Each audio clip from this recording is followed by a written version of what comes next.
Welcome to Life by Design for Chiropractors, episode 16.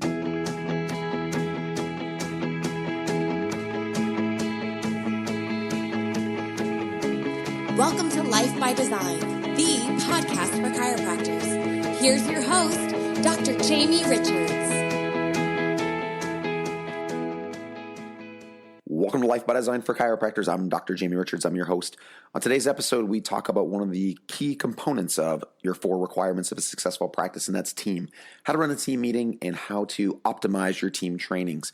So we bring Dr. Mike Gibson on today for the episode, and Mike is an expert in efficiency and productivity, and of course, he's our Director of Daily Operations and Marketing at Life by Design. So he has a good insight into what it means to run a team and how to run your team meetings to make sure they're optimized for productivity and efficiency, and make sure you're getting something out of them. So I know you're going to get some great things out of today's episode. There's a whole pile of gems in there, and one of the great things that you're going to get is an actual agenda. So Mike provides his agenda of how he runs his team meetings and team trainings, so you can download that for yourself and benefit. Thank you for listening to Life by Design for Chiropractors, the voice of reason in chiropractic.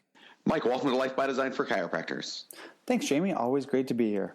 Yeah, always great to have you on the show.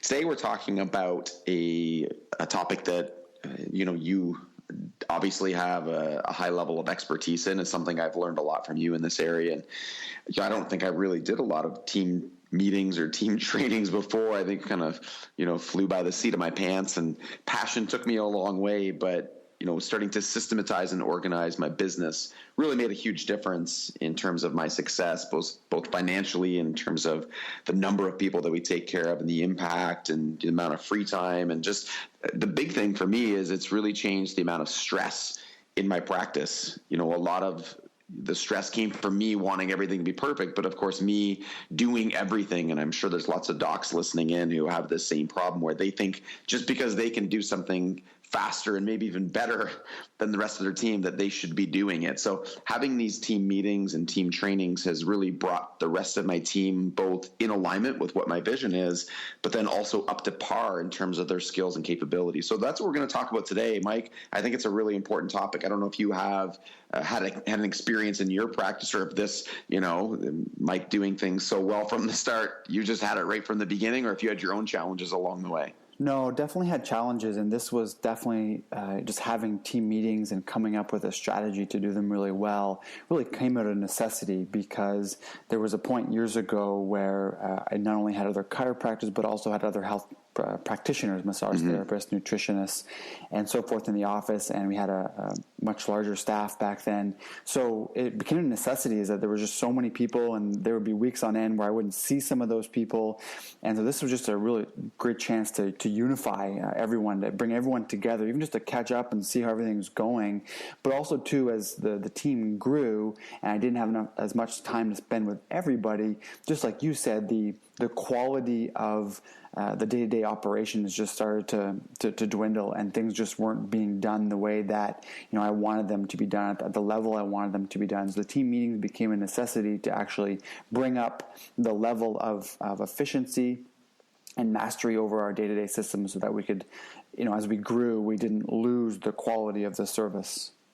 I know a lot of doctors that have been in practice for a period of time, or I know the vision for many doctors in terms of, especially the ones that we've chatted to, either consulting or doing calls with, one of their big plans is to move into a role in their practice where maybe they have a director role and they have associates or independent contractors, much like you. So I think you're seeing the fruits of your labor, in the sense that now, could you imagine not having the team trainings and team meetings, or at least as organized as you do now, given that your time spent in the practice is far less than it ever was before? No, and that's even, we're going to talk today about how to do these team meetings and team trainings really well.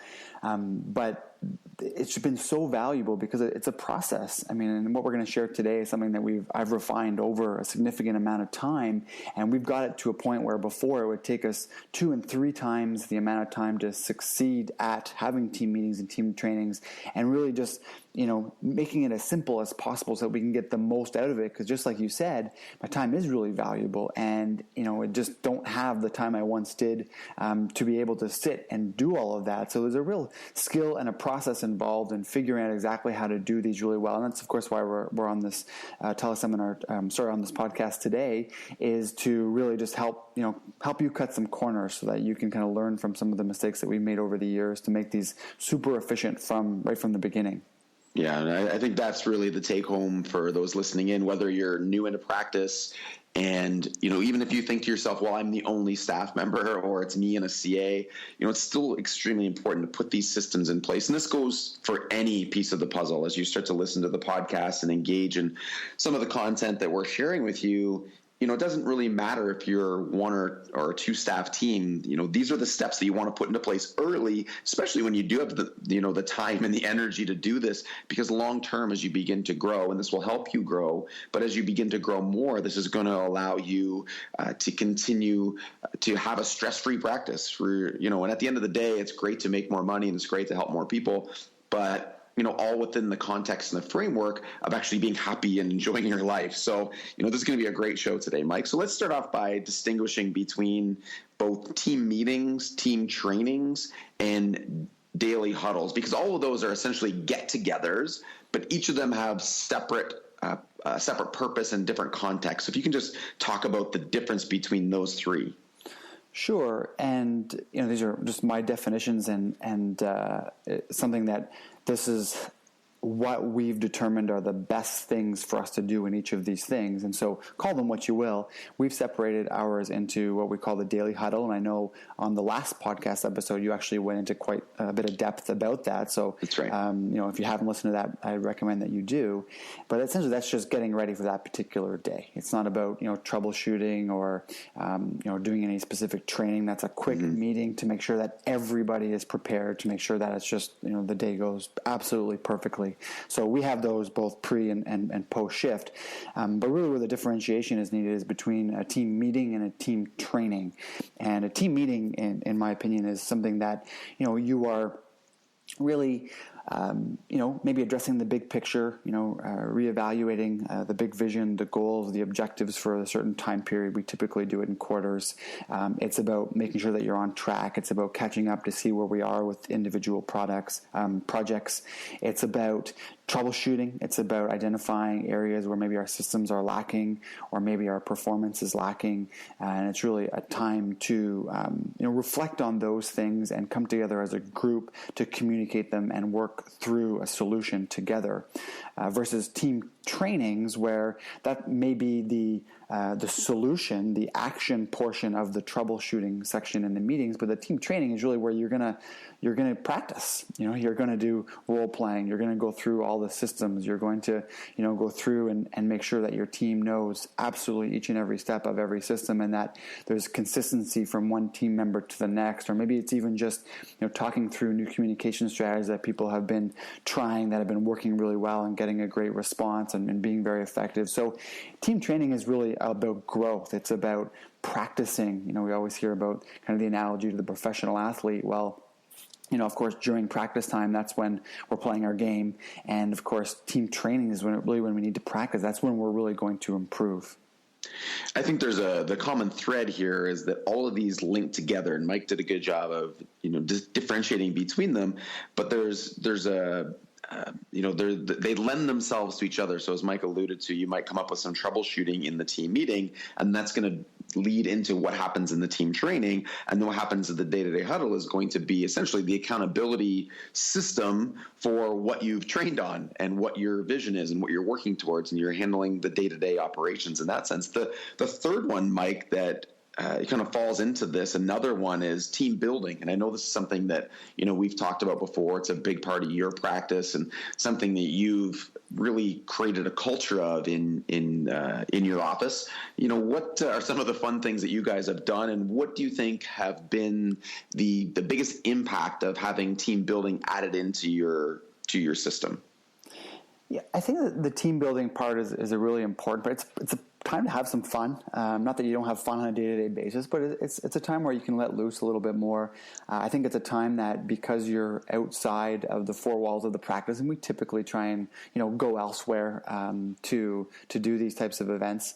But it's a time to really you get to know people a little bit better. You get to kind of see people outside of the office, and just I think in getting outside of the four walls of your office, just people kind of let their guard down a little bit, and really this is where the relationships start to build. So I think it's a really important piece of it. We tend to do them on a quarterly basis. There's definitely can make a case for doing it more often, but sometimes with a bigger team, we have a challenge just getting everybody together, finding a time where we can all actually make it outside of practice time. So that's a little bit of a challenge. So we found that the quarterly schedule works really well. But yeah, we've done a lot of really fun things. Recently, we did archery tag. There's a whole new thing here in Ottawa where archery tag has become very popular, and it was a blast. We did, they have Escape Manor here, which is one of those places where you go to and, you're all crammed in this little room, and there's all sorts of clues, like you're being detectives, and you've got to find a way to get out of this room. That was a blast. We failed miserably at it, but it was really fun. We've done laser tag. We've just gone out for lunch. Things like that, and encourage you to get creative based on the people who are in your practice. Who are they? What would they like to do? I mean, I don't want to pick something that, two of the team members would absolutely hate doing. I want to try to find things that everyone would really enjoy. We actually had a self-defense expert come in and do a course a couple of weeks ago. That was fun as well. So be creative, have fun, make sure it's something that everyone really enjoys. But I think this is a really important part of the team building, the team meetings, the team trainings, if you will. Just an important piece to kind of glue everything else together. So let's break down the team meeting. So now that we have this differentiated between these different, times where your team actually gets together, the team meetings themselves, you need to have a framework, and this is a common theme through everything that we're going to teach you. So Mike and I have very similar frameworks. We'll just go through, what we use in our practices and what we recommend that our clients use, and we're going to give you this content so you can go ahead and use this yourself. In fact, Mike's going to go ahead in the show notes, and he's going to provide you with his agenda that he would use in a regular meeting. So you can download that, lifebydesignforchiropractors.com/podcast, and you can go grab this as a free download. So make sure you do that. Mike, what's the first thing that you want to discuss and talk about when the meeting starts? Now, you actually maybe take a step back. You've done some work before the meeting starts to prepare for this, both you and your team, and we'll kind of come back to where those fall in. But I think it's important to note that you don't just show up for the meeting and, work through this list. You've already prepared what that's going to be like before you go into the meeting, correct?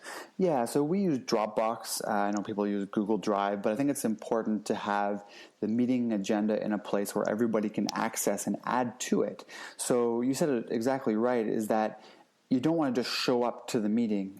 You don't want your team members to show up. Of course, you have to prepare because you're going to be the one leading it. You want to be very prepared to really do a great job at all of it and really think through, whether it's the troubleshooting or the training. You want to be really prepared to do that, of course. But what we like to do is we have a template, and that's what I'll share with everybody in the in the show notes. But we have it and keep it in Dropbox so that when things come up, any team member can at any time go into Dropbox and add something. And so this is really important so that anytime something comes up, it's not forgotten, right? It doesn't just get lost and, whatever. We'll figure that out sometime. It gets written down right away in the team agenda so that next time that we have a meeting, it's addressed right away and it's taken care of. I think that's really, really important. And I've always had this, I'm not sure what you call it, but I've called it Troubleshooting Tuesdays because, there are definitely things on a day-to-day basis that come up that, you want to address right away. And there's definitely those things. But there's a lot of things that don't need to be addressed right there. And me personally, I don't want to be, bombarded by a whole laundry list of fires I need to put out on, during a regular day. So I always, tell myself, listen, if something needs to be addressed right away, I want to know about it. Let's take care of it, of course. But if it's something that can wait, I want you to put it on the agenda, and we happen to have our meetings on Tuesdays, so I call it Troubleshooting Tuesdays. On Tuesdays, we're going to address that as a team, and we're going to come up with the best solution. So not only are they do they need to write this down ahead of time on the agenda so that we can cover it. But also too, I expect them to come to the meeting with a solution as well. So if there's a problem, I want them to come up with at least one idea that we can, as to how we can solve that particular problem. So that is a very, very important piece of this. I think everyone needs to be prepared, and I think having a system to capture the things that need to be taken care of and the problems that need to be addressed as far as the troubleshooting goes is a really important thing, so that things aren't just overlooked or forgotten about. They're addressed as soon as possible without taking away from the energy and the vibe and the focus of a practice day where you're actually checking and adjusting patients. So that's a really important piece of it. And maybe while I'm talking about this, one other thing that's important to note is that when we're talking about scheduling these, of course everybody on the team must be there. That's important. So sometimes it can be a struggle if you have a bigger team to make sure everyone can get there. I know we've had that struggle in the past, but we have over time the evolution of how we do these. In the beginning, it was really a troubleshooting meeting, and it took about an hour for us to kind of go through all the troubleshooting. And when I look back, it took that long because we weren't great in our systems. We didn't have a really good manual. This is 10 years ago. We didn't have a good system, so it took us a long time to go through all this chaos that was going on. Then it got to the point where I was realizing as the team grew that we weren't as efficient and specific and effective, and we weren't actually following through with our systems in a very repeatable way to the level I expected. So that's when we started to implement training as well. And so we used to have a training meeting, and then we used to have a troubleshooting, like a team meeting, and it just got to be too much. It was too much. And so all that to say, what we've come to now is that we have a great manual in place. So essentially, the amount of trouble and amount of problems that come up on a day-to-day basis is, they're very few. So the amount of time that we need to spend on that is not very big. And what we've done essentially is gone to a bi-weekly meeting. And we did it weekly for a long time. But we figured that we had so few troubleshooting items that came up that we could address them every couple weeks, and that we would spend 1 hour every 2 weeks versus half an hour every week training. And essentially, it was a challenge to get a lot of people, all of our team together on one specific day. So essentially, it saves time. We are super efficient. We weren't just having a meeting to have a meeting. We were doing this with a clear purpose and a clear agenda, and we weren't wasting any time, traveling to and from meetings. So for us, I'm not suggesting that everybody needs to follow this, but what we do is every 2 weeks we spend 30 minutes having a team meeting. We take a very short little break, and then we spend an hour doing training. I think what you said there, Mike, has tons of value. And I think the take-home message is that the more you work on your business and the better your business gets, the less time you spend trying to fix broken problems in your business. So, all the time and effort and energy in doing this is well worth it, and it's going to save you a lot of time and energy and headaches in the future. So let's talk about the template and the framework. Mike, one of the first things that we do when we get into the meeting is we actually review the action steps from the previous meeting. So I think that's important to note that these things are tied together. Every meeting has a thread that runs through it. And so we start off by reviewing the action steps of the last meeting. Did they get accomplished? And that blends into the wins and challenges. So, wins and challenges is pretty straightforward. The key with this, as you were saying in the pre-show, Mike, is making sure that this is thought out in advance. So, Mike, I know you said that you have the staff document these in advance of the meeting. So you're preparing for the meeting, but there's some prep work for them to do as well. They're not just showing up and you're saying, okay, guys, let's go around the room, 3 wins and 3 challenges. And, it's, I had a good weekend, or, this is stuff that people have to give some thought to and think about in advance, correct? Absolutely. And to take that one step further, and this is why the preparation is even more important, is in the wins, we discuss the wins that have occurred since the last meeting, but also we document the wins that are going to happen between now and the next meeting.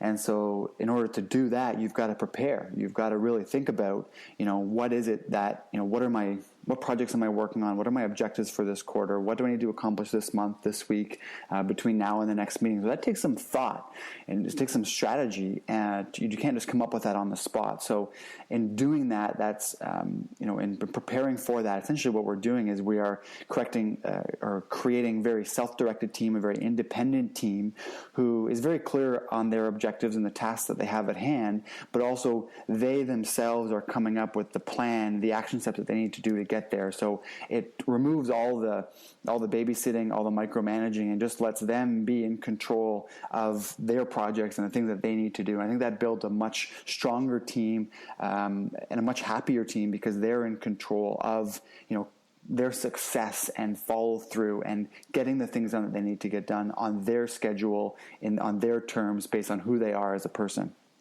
This goes back to the method of de-stressing your practice. And one of the ways that, Mike is highlighting here is putting the responsibility of your team to, complete their own objectives and, bridging, what you've heard of as the gap, that place between where you are and where you want to be. And, if you have to micromanage people, it's just going to add more and more stress. And what it ends up leading to is, you having that conversation in your head that sounds like, well, I could just do this faster and better, so I'm just going to do that. And, the number of tasks that build up that fall into that category eventually are going to start to overwhelm you. And those are the same tasks that are going to sink you in your practice and in your life. So, wins and challenges, 3. And then the next thing you move to, Mike, is announcements, which includes things like events and the team focus for the week. Yeah, the announcement is essentially to make sure that everybody's on the same page for the next couple of weeks. We know exactly what's coming up. We're very clear about everyone's role in whatever the events and things going on might be. And it's really, for us, and this is something kind of a side lesson, is that I don't know about you, but I feel, especially in the past, that we've had just so many different things going on. And so I found that led to a lot of confusion, but also to kind of like just the sense of overwhelm where, my team, when patients were coming in or leaving, they weren't really sure what to talk about because there were so many things to talk about. And they tried to get everything out that was going on, and it didn't work very well. So one of the things that we implemented is that we have a yearly calendar. It's part of our marketing calendar. We've actually identified every single week one focus. So after the next appointment is made, after the payment is taken, what they do is they have one other item to talk to them about. And there's not 100 things to talk about. There's one other item. So oftentimes that's a special event that's coming up, or it's one of our monthly seminars that are coming up. Let's to remind them of that. Maybe it's a special event. Maybe it's we have weeks where we just focus on products and making sure that we carry just a few core products and making sure that everyone has replenished their stock. Of course, that's great for driving product sales. We also have a week where we just focus simply on generating testimonials. So that's the only focus, is that essentially asking, have we got your testimonial yet? And we have a whole process for that. Maybe we can talk about another day. But it's just that it's very focused. So it's next appointment, if making sure that their finances are taken care of, and then of course what's that third focus item. And so during the meeting, we want to make sure is that we're all very clear about what that is and what our objectives and strategies are for it. I think 2 things, Mike. Having the weekly focus is important for your staff, simply because not everybody maybe is like the doctor. I know on our team, I have a great memory, so I remember a lot of things. I could have lots of conversations with people about different things, and the reality is, sometimes I put that pressure on my team to keep up with me, and I think the simplest way is to give them one thing to talk about, other than the daily tasks that they need to handle. Is having that one thing makes it really simple and low stress for them, because they're not trying to keep up and remember everything that was going on and what we're supposed to do. And the other part is it dilutes your message. People need to take away something from that visit. And if you're giving them 10 different things, it's going to be very difficult for them to take away anything from that visit. So, you highlighted how you decide, Mike, on, what is the weekly focus, and you rotate between different things like a supplement or a workshop or some other event that's coming up. But I think the take-home principle here is to have some type of system, who would have thought, some type of system in place to define what that weekly focus is. And I like the idea that you just go in 4-week cycles and you rotate it between 4 different things, correct? Yeah, pretty much. I mean, obviously, it depends on what's going on, but for the most part, that's absolutely correct. Okay, so as we move past the wins and challenges and reviewing the previous week into the announcements and the events and what we're going to focus on, we move into a big portion of the meeting, which I think is really, really important. That's the troubleshooting. As you said in the past, there was a lot of things to troubleshoot when you don't have good systems and things haven't been trained on. Of course, there's a lot of problems. So it seems like, wow, we need to set aside an hour every week to troubleshoot all these issues. The quickest way to solve this is to have a team training and to get your systems in place. But nonetheless, you're still going to have challenges, still going to have issues. You're still going to have to figure out ways to overcome them. And, this is part of your larger feedback cycle with your team, is you want that information back. So, Mike, how do you handle the troubleshooting in terms of, building up your list of what's going to be handled? Do they bring it up at the meeting? Is it something that's pre-populated into your document?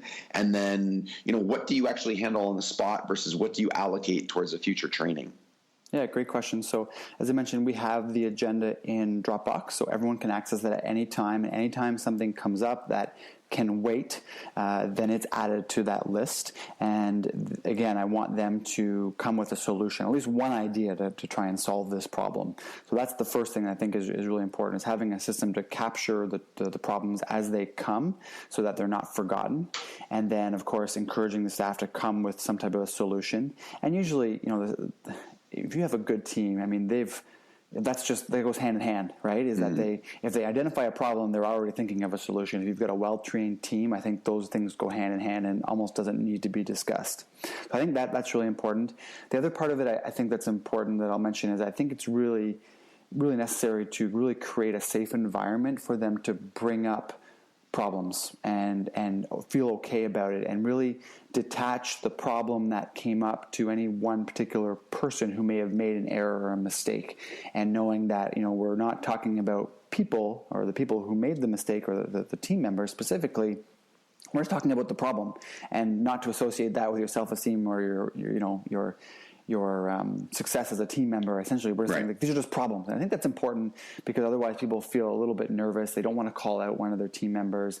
They don't want to bring up a problem that they might be their fault, something that they did. So it's important, I think, to create that that very safe environment so that they feel comfortable about it. And there's that mentality of, we just want to get better. It doesn't matter who made the mistake. We just want to get better. We want to fix this. We want to move forward. So I think that's a really important piece of that. So as far as the troubleshooting in terms of taking care of it, it really depends on what that problem might be. If it's something that we can handle right away, we always want to take care of it right away. That one touch kind of thing. Okay, it's a problem. Here's a solution. Some of the things obviously require more action, so that's when we may, add it to the next training on the agenda. Say, okay, this is something we need to train more on. Let's do that next meeting.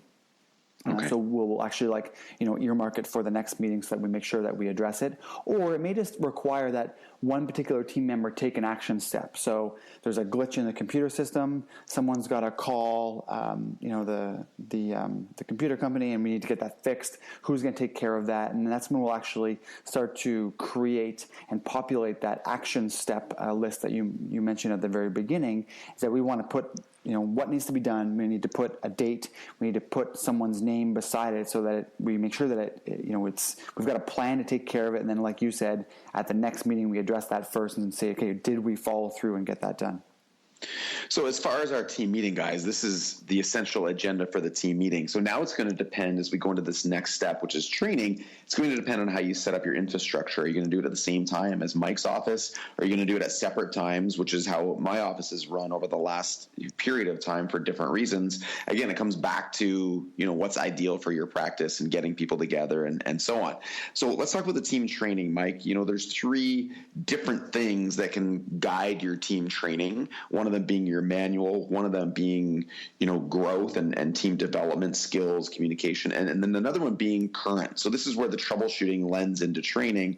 It's going to depend, what's showing up in your troubleshooting. Does it need training? Another thing that the training does, and having a kind of a current section that you're training on, is if you are identifying any challenges that are coming up and needed to be addressed, in an urgent way. So we use the success surveillance system, and, it pulls up different statistics for us, and we can see, is there a big drop in our conversions? Is there a big drop in new people? Is there a big drop in retention? Is there anything that's urgent that's coming up that might signify that we need to, move up a training into that category? So between, manual, developing growth, and having a current, troubleshooting section for your training, those should cover the vast majority of things that need to be addressed.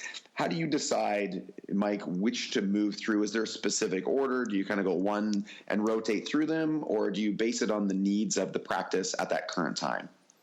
Yes to all of those.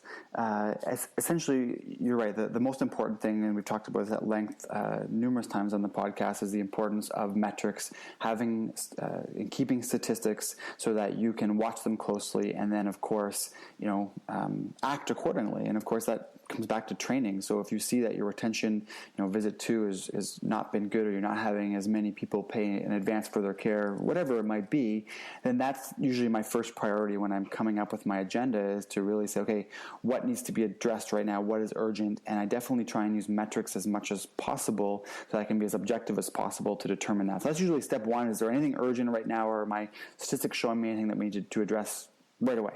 Mm-hmm. Next, and this is usually something that I've got planned out at the beginning of the year. We usually identify a few key things that we want to build into our team culture, and we want to build into their capabilities. So I'll usually have a plan for the growth of the team. So maybe it's just communication. I want us as a group to communicate better, to each other within our team. And so that was one last year that we really wanted to work on. So I had a series of exercises that I developed and tools that we used to try and to build that so that we could communicate better. And I can tell you that was such a great activity, and just has paid dividends.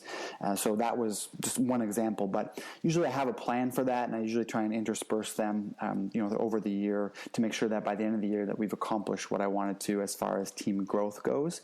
And then kind of the fallback is the manual, and this is where having a manual, of course, is your first step. You've got to have a really detailed manual, and essentially we start in January on page 1, and we just work through it. And so, if we get to page 45 in January, but then I want to do some growth stuff, or something urgent comes up, we may not go back to the manual for a little while, but that we just know that we ended on page 45, and next time we'll pick up on page 46, and it has everything in there. It has every single system that we have in our practice. So it ensures that we are going through every single system, and some of them we spend more time on, others we just kind of say, remember this, remember that, and we move on. It depends on the specific system that's on a specific page, but we essentially just use that as our guide, as our agenda for the training, is just working through that piece by piece. And by the end of the year, we'll have gone through that usually about 1.5 times at least, and something we've gone over 5 or 6 times because there's some urgency around it based on the trends that we found in our metrics.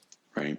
So a couple last questions, Mike, before we wrap up for today. One of the things that comes to my mind is, how do you handle a new staff member? And this might be its own separate podcast, of course, but what happens when you're in the middle of training on your manual, and you're on page 142, and you bring a new member onto your team? How do you handle their indoctrination into your practice? Yeah, and you're right. That is a whole other discussion, because there's a whole system that needs to be put in place. Again, that word keeps coming up. Another whole system to train them properly. But what we found, because we have a new team member right now who's about a month into being with our practice, right, and they definitely right now we have not gone to the manual since she's been with us, because what's happened is that I usually poll my more senior team members, what's going on, what areas is she not or is she less capable in, and then that's what's been guiding the training that we've been doing. So we've been kind of jumping around from thing to thing based on her specific needs right now. I'll also say that our troubleshooting list is much longer right now. And so there's a lot of learning opportunities that are being presented with that, and not in the sense that we're kind of like, oh, you did this wrong, you did this wrong. It's just saying, we're having trouble with this. And she knows very well that she's making most of those mistakes, but it's done in a way that she's not feeling like she's being berated and attacked. Right. She knows, that, that's probably me. I need to work on that better. So it's a very comfortable environment. But yes, our troubleshooting has been much longer lately, and most of that is, of course, geared towards helping her, get up to speed on everything. So it's very much centered around her right now as to what we do. But again, it's still using this framework. It's just urgent right now. It falls into that urgent category because she isn't up to the efficiency or the mastery of our systems yet. But that's, again, where the system comes into play so that we can make sure that she gets there as soon as possible.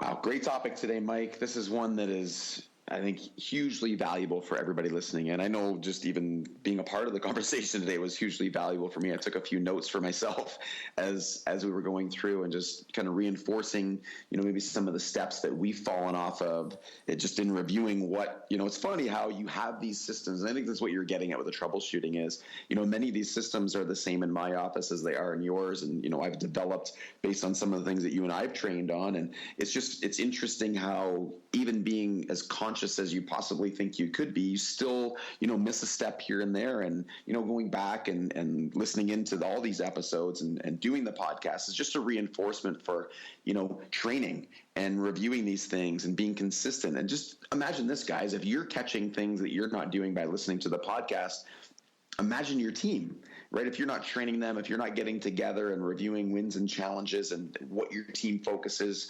troubleshooting, and then having action steps for each, it's not magically going to happen. It's going to be part of a systematized approach. So make sure you go to the show notes and download Mike's agenda. We've got that there for you for free. So that's lifebydesignforchiropractors.com/podcast. And thank you so much for listening to Life by Design for Chiropractors, the voice of reason in chiropractic.